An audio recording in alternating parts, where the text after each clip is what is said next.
Hello everyone, currently you are listening to Tea Time with Historian. Here we talk about the history of Indonesia, including the current trending pop culture. This episode is special as it commemorates National Heroes Day, and so today we'll be discussing our beloved country's movement during the era of colonialism. Here we already have our guests, Mr. James and Mrs. Naya. They are both historians in one of our country's most prestigious universities. To start with, let's briefly go through our country's history until the point it became what we have known today. So Indonesia at the time wasn't a united country, but other regions that were spread by kingdoms. Some examples would be the Majapahit Kingdom, centered in East Java, and Samudra Pasai Kingdom, located in Aceh. These kingdoms have been fighting their own battles until at some point they realized that they need to unite in order to achieve victory against the colonizers. Through this realization, independence was achieved in 1945. As during and after the age of independence, were the strategic and tactical methods for battle different in each regions? Of course, but then again, the answer doesn't lie only in the specialty of each region. There is the case that deals with time too. We all know that Indonesia succeeded in attaining independence 7 decades ago, in the August of 1945, after more than 3 centuries of colonization. Within the time span of Indonesia's colonized years, they rebelled many, many times, developing many weapons and army techniques. Let's talk about the big battle that occurred in Surabaya in November of 1945. That's right, November. Even after Indonesia's declaration of independence, many battles came afterwards. Surabaya is but one of many. Oh yeah, I've heard one of that story. There was a throwing of the Dutch flag at a hotel in Surabaya, right? Oh, I can't even imagine going through a decade of colonization, let alone 3 centuries. With your wisdom, you united for 77 years now. You said something about the Battle of Surabaya. Let's talk about that. Right. Well, I guess we can begin by going back to your previous question of rebellion methods. Do you guys want to know more about the bambu runcing? Yeah, of course. That sounds interesting to discuss. It's one of the many weapons that helped lead Indonesia to victory, right? Yeah, yes, that one. It was actually made in the Battle of Surabaya. It was there that it was used for the purpose of battle for the very first time. Well, one would think of it to be ineffective considering the development of firearms. However, they did not have the privilege to think about such problems. It was barely months after the War for Independence, and so everything, including resources for war, was limited, leading to the creation of the bambu runcing. The only firearms they had left in their possession were those looted from the previous Japanese forces. It was all a desperate yet effective strategic method. Oh, I didn't know that. But then again, for what reason did the battle even occur? Was it the Dutch or Japanese attempting to recolonize? Well, it is evident that the root cause of the battle lies in the hands of the Netherlands, more specifically Afne. But what is AFNI, by the way? It is the allied forces of Netherlands East Indies. Subsequent to the besting of the Japanese forces, the Afne was sent into Indonesia to aid in Indonesia in wiping out the remaining forces of the Japanese. They also aided in freeing the prisoners held by them. However, in reality, they were actually sent by the NICA, Netherlands Indies Civil Administration, with a different purpose. It was to attempt recolonization. When they first arrived, it was mere suspicion and gossip.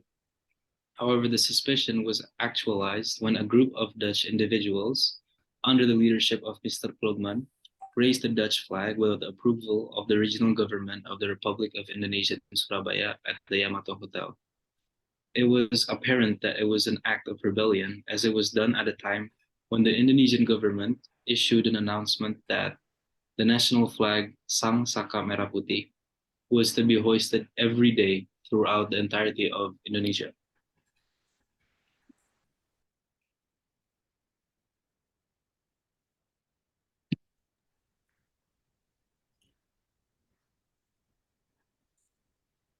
I see. And was it on that exact day and time that the Battle of Surabaya started? No, actually, the battle happened on the 10th of November. This event happened well before that, on the 1st of September. And it was on this time and day that the build-up to the Battle of the 10th of November began. Ah, try to tell us more on what happened, how the Dutch flag started a build up to an all-out war? Of course, after the raising of the flag, as we know, the build-up started to begin. The youths of Surabaya saw the event occur behind their own eyes, and they were enraged. Believing that such an action is the Dutch's way of insulting their nation's independence, they they thought that it was their way of signifying their thirst for recolonization. And it was then that tensions began rising. We can skip ahead a little and we come to the 27th of October, where Indonesian representatives were holding deliberations with the Dutch. However, it didn't end very well, as one of the representatives of the Netherlands, who we know as Mr. Plugman, pulled out a firearm, leading to an all out fight that would mark his own death. And through the chaos, some people also came in so as to tear the Dutch flag that was being risen, leaving only the red and white, which symbolized their victory over the Dutch. And tensions peaked that day. Wow, all that in a day. Yeah, and it doesn't end there. The chaos followed for 2 entire days, broken only by a ceasefire. However, that peace was very short-lived, broken almost instantaneously. The conflict that was brought about after resulted in the death of one of the British officers, namely that of the Brigadier General Albert Malabai. After his death, they then appointed General Robert Manzer as the leader of the Allied forces in Surabaya. Manzer then followed by issuing an ultimatum stating that all armed Indonesian leaders and people were to report and put their weapons in a designated place to surrender their hands. And the ultimatum was set to be on 6 a.m. on November 10, 1945. What happened next? Well, we now all know it to be the famous Battle of Surabaya. Wow, I have a question though. The Battle of Surabaya was also the reason why this day is commemorated as the National Heroes Day. Why is it? Was it because of the number of casualties involved, or rather because of the impact of the battle itself for the future of the country? Right. Well, for one, the casualties that came about as a result of the battle is a definite factor, I believe, in making it a commemorable day. The number of casualties and injuries were recorded to have reached over 20,000 people.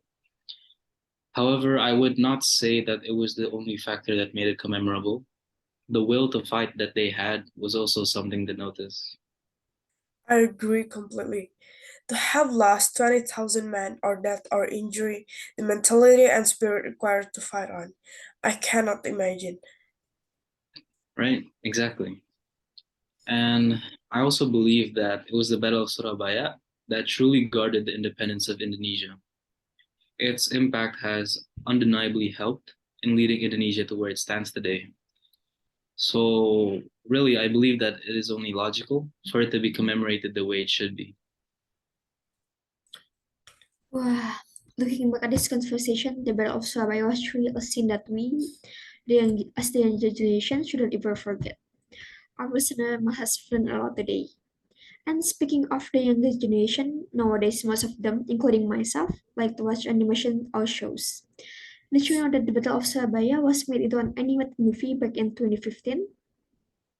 Speaking from the point of view of historians, what do you think about the history of independence being adapted into popular media?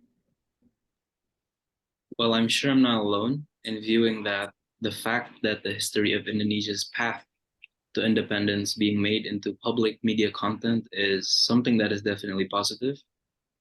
Just how many significant days are turned into movies. I believe that it is a medium for younger generations to take in knowledge of the hardships their nation and heroes went through to let them stand where they are today. And if I were to choose my favorite adaptation to modern media, it would be the song Halo Halo Bandung. The ability of the composer to have somehow translated a battle of blood and tears into a single song for the public to hear. I just think it's amazing. Ah, yes, Hello Hello Bandung. It was my favorite childhood song too. But I didn't know it was based on an event, a historical event, moreover. Can you tell the story? Of course, you already know that in Hello Hello Bandung, one of the repeating lyrics, if translated into English, is gonna be now has become a sea of fire. That is because in a battle called Bandung Sea of Fire, the citizens of Bandung burned their own houses. Burn their own houses? Yeah, that's right. All of that was to prevent the English soldiers from taking over their town to use as military base. Wait, I think we've gone a little bit too far now. Can't you explain from the beginning? Of course. Okay. So all of it started when England soldiers led by MacDonald arriving in Bandung on October 12, 1945. They started to demand for all firearms of the Indonesian soldiers to be handed to them. The Indonesian soldiers, of course, refused, and so clashes between the two parties couldn't be avoided. On November 21, the base and hotels that England soldiers used were attacked, and 3 days later, MacDonald once again gave an order for the west area of Bandung to be emptied, or else they will kill everyone there. Once again, the Indonesian soldiers respond by building war posts. This series of events are a part of the first ultimatum. The first ultimatum, does that mean that there is a second ultimatum too? I can help answer that. The second ultimatum, I believe, began a few months later when the High Commander of the Allied Forces of Netherlands East Indies, or AFNE, told the Prime Minister of Indonesia to leave the whole Bandung area on March 17, 1946. Seeing as how the Indonesian soldiers lacked the forces needed to fight against the enemy, a decision was made through a discussion between all the power forces of independence. They were called the MP3, or Majelis Persatuan Perjuangan Priangan, on March 23rd, to burn all of Bandung as the last method of resistance of the soldiers. And it was also used as a battle strategy. Shortly after that, the civilians were quickly evacuated, and the event, well, we now know it as Bandung Sea of Fire.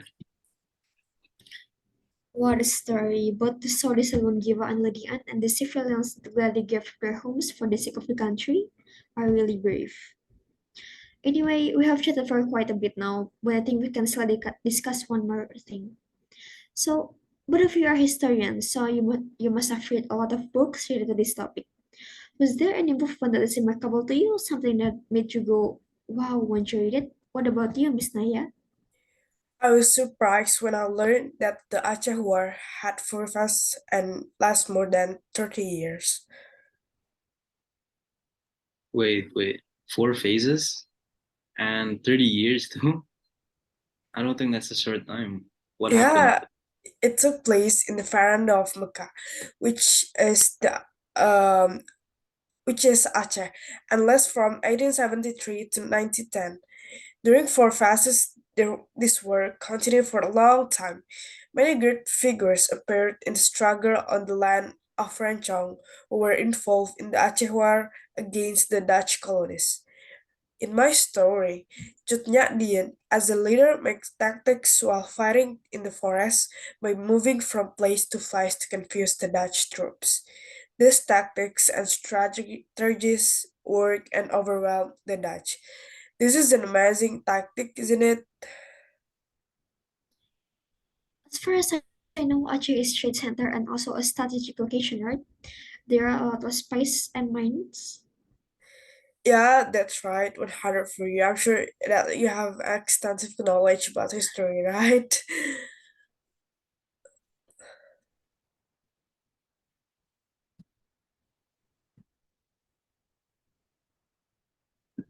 Well, I bet that Nyla has extensive knowledge.